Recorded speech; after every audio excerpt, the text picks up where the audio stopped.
नमस्ते सभी को, मैं हूं सृष्टि और आज हम Bhagavad Gita chapter 9 the most confidential knowledge के श्लोक 3 को कवर करने वाले हैं। रोज की तरह पहले मैं संस्कृत में श्लोक को पढ़ूंगी, उसके इंग्लिश ट्रांसलेशन को देखेंगे और मीनिंग को समझेंगे। तो चलिए शुरू करते हैं। असरद्याधणा पुरुषा धर्मस्यास्या परन्तपा अपराप्या ममानिवर्तन्ते मृत्यु संसरा वरतमणि. Those who are not faithful in this devotional service cannot attain me, O conqueror of enemies. Therefore, they return to the path of birth and death in this material world. तो इसीलिए जो अप्स एंड डाउन्स होती है ना life में, यहाँ पे हम बर्थ एंड डेथ को ups and downs of life भी मान सकते हैं, जहाँ पे आपकी समस्याएं उगती है फिर खत्म होती है, फिर उगती है फिर खत्म होती है। समस्या एकदम से ही जाती नहीं है। डेथ ऑफ सॉरोज या डेथ ऑफ नेगेटिव सिचुएशन को हम पकड़ सकते हैं कि आपकी लाइफ के नेगेटिव सिचुएशन जा ही नहीं रही है एंड आ ही रही है continuously.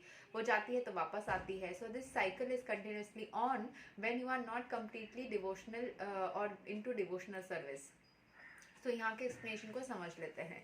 The faithless cannot accomplish this process of devotional service. That is the purport of this verse.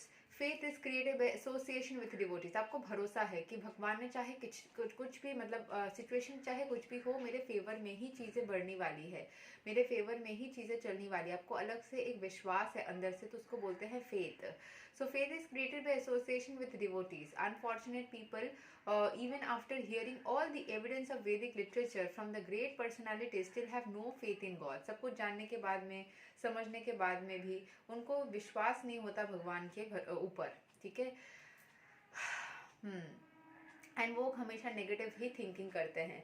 There hesitant and can not stay fixed in their devotional service. उन भगवान बहुत बार ना हमारी परीक्षाएं लेते हैं। तो मान लो आपने बहुत प्रेयर्स की है एक अच्छे लाइफ पार्टनर के लिए, बट आप बार बार खराब लाइफ पार्टनर से अट्रैक्ट कर रहे हो। मतलब हम ना अभी एक ऐसी एरा में हैं, एक ऐसे युग में है कि हमको एक बार में झड़ाक से सब चीज़ें अपने फेवर में चाहिए है। हमें इंस्टेंट फेवर चाहिए, राहु की एनर्जी, इंस्टेंट सोल्यूशन चाहिए एंड वो पॉजिटिव ही चाहिए। हम वो शनिदेव वाली डीले एनर्जी में वेट करते हुए, चीज़ों को होने के लिए प्रोसेस में देते हुए, वो 9 महीने वाला चीज़ बच्चा जो आने का, वो हम नहीं चाहते। हमने सोचा कि हमने बस अभी कंसीव कर लिया तो हमें अगले दिन ही बच्चा चाहिए, ऐसी एनर्जी में इंसान अभी आ चुका है।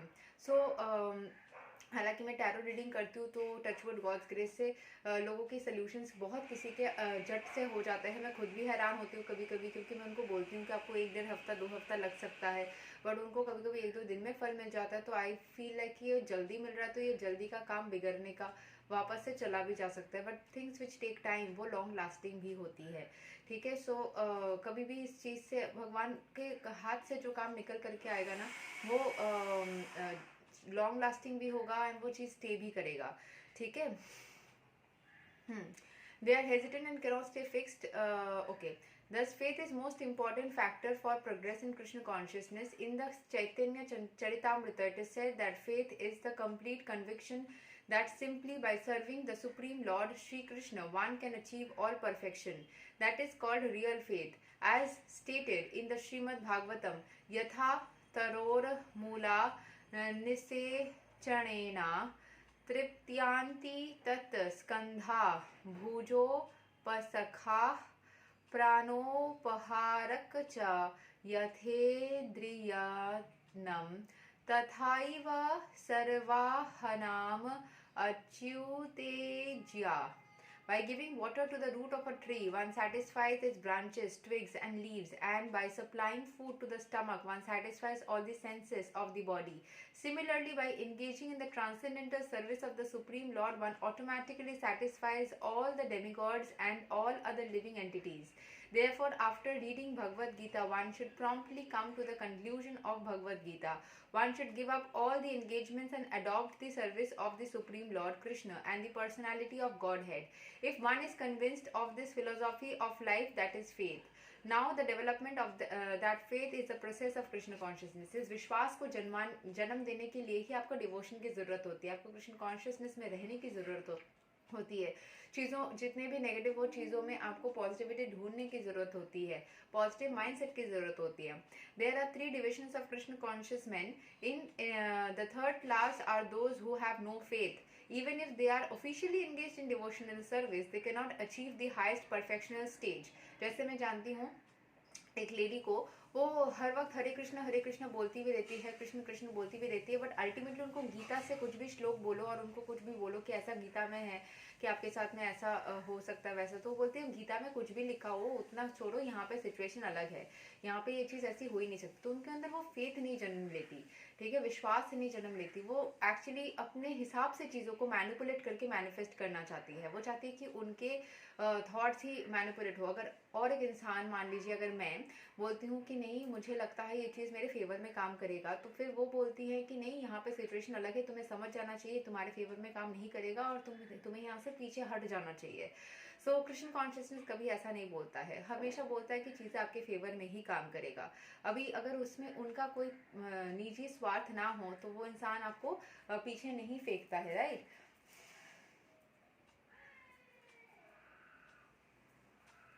तो ये वाला चीज़ यहाँ पे बोला जा रहा है कि जिनको विश्वास होगा कृष्ण कॉन्शियसनेस में वो इस चीज़ को कभी भी ऐसा नहीं करेंगे। सो थर्ड क्लास में वही सारे लोग हैं जो कि डिवोशनल सर्विस में तो है, but they can not achieve the highest perfectional stage. Most probably they will slip after long time, कुछ देर के बाद में वो वापस से स्लिप करते हैं लाइफ में।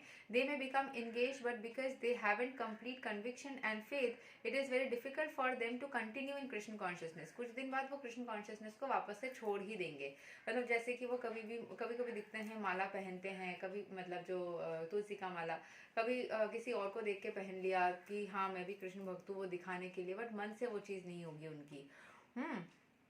We have practical experience in discharging, क्योंकि कृष्ण कॉन्शियसनेस इतना ही पॉजिटिव चीज़ है तो उसके प्रभाव में आके आप कुछ देर के लिए पॉजिटिव तो हो जाते हो, लेकिन बाद में आपकी अंदर वाली एनर्जी भी बहुत ज़्यादा मैटर करती है, ठीक है।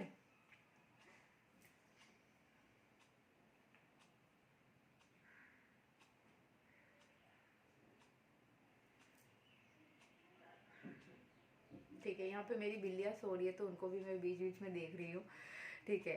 So we have practical experience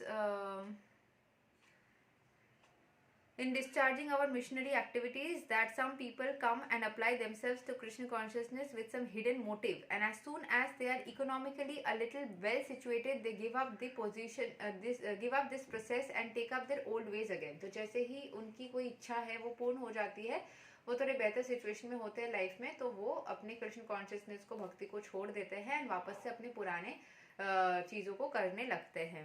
As far as the development of faith is concerned, one who is well versed in the literatures of devotional service and has attained the stage of firm faith literatures of devotional service and has firm faith is called the first class person। तो जिसको सारा सब कुछ पता है, well versed, जो literature devotional service के बारे में पता भी है, उसको ठीक से एग्जीक्यूट भी करता है, वो फर्स्ट क्लास में आता है।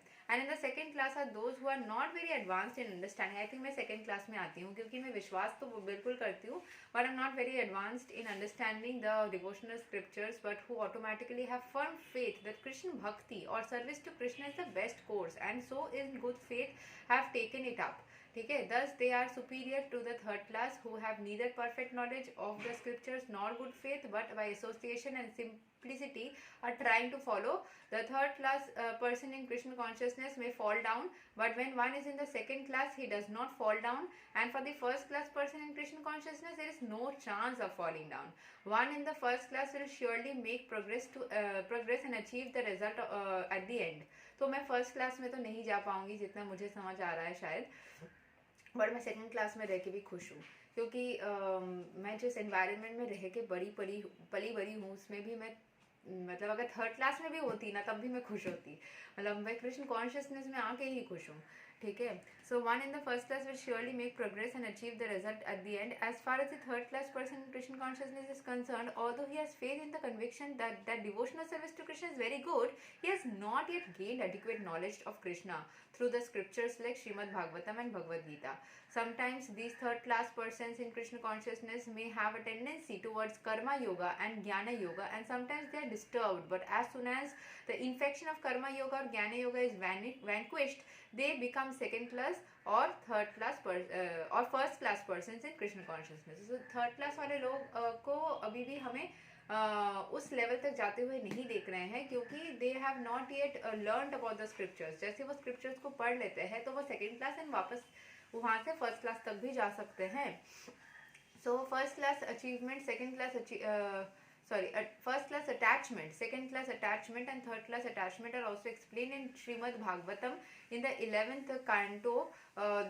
Those who have no faith even after hearing about Krishna and the excellence of devotional service, who think that it is simply eulogy, find the path very difficult. Even if they are supposedly engaged in devotional service, for them there is very little hope of gaining perfection. Thus faith is very important in the discharge of devotional service. तो faith बहुत ज़्यादा important है devotional service को attend करने के लिए. faith हमेशा रहनी चाहिए. अगर faith नहीं होगी तो वह इंसान ज़िंदगी में डिफ़िकल्ट से डिफ़िकल्ट सिचुएशन को नहीं पार कर पाएगा, खरे उतर नहीं पाएगा. इसी से मैं कहानी बोलना चाहूँगी. जैसे मैं एक लेडी से मिली, वो मुझसे 10 से 11 साल की बड़ी है. वो एक सिचुएशन से काफ़ी नेगेटिव सिचुएशन में है, बट वो कृष्ण कॉन्शियसनेस में रहते हुए फेथ रखती हैं कि चाहे कुछ भी नेगेटिविटी हो वो निकल ही जाएंगी. तो उस फेथ के चलते उनको कई जगह से काफ़ी ज़्यादा हेल्प मिलते मिलते रह जा रहे हैं. शायद उनके पुराने कर्मा होंगे, किसी पास लाइफ कर्मा होगा जिसके वजह से वो इतना कुछ जूझ रही है, बट अंत तक शायद वो इस चीज़ से निकल जाए. बट कभी कभी हम उस चीज़ से नहीं निकल पाते क्योंकि हमें कुछ और रियलाइजेशंस होने की बाकी रहती है, जिसके चलते हम टॉक्सिक, वो जैसे 8 ऑफ सोर्ड्स वाला कार्ड में जो होता है ना, एक जाल में फंसे हुए रहते हैं, जैसे तीड़ बनी हुई है उसके हम अटक गए हैं, वैसी टाइप की एनर्जी होती है. अगर मुझे यहाँ पे वो क्योंकि मैं कार्ड रीडिंग भी करती हूँ, तो अगर ये कार्ड दिख जाता तो मैं बता देती आप लोगों को. वैसा टाइप का ऐसा टाइप का एनर्जी है, ठीक है. कभी कभी ऐसे एनर्जी में हम फंस जाते हैं, बट उस वाले सिचुएशन में, इस वाले सिचुएशन में फेथ बना करके रखना भगवान के प्रति बहुत डिफिकल्ट होता है, क्योंकि यहाँ पे हमारे हाथ आँख सब बंधे पड़े, शरीर से खून बह रहा है, हम चारों ओर से बंधे पड़े, ट्रैप्ड महसूस करें, बट फिर भी उसमें अगर आपको पॉजिटिविटी रखना है ना, वो जगह पे होती है रियल टेस्ट. तो यही तक था श्लोक number 3 of Bhagavad Gita chapter 9. अगले वीडियो में हम श्लोक 4 को कवर करेंगे. तब तक के लिए हरे कृष्ण, राधे राधे, जय श्री राम.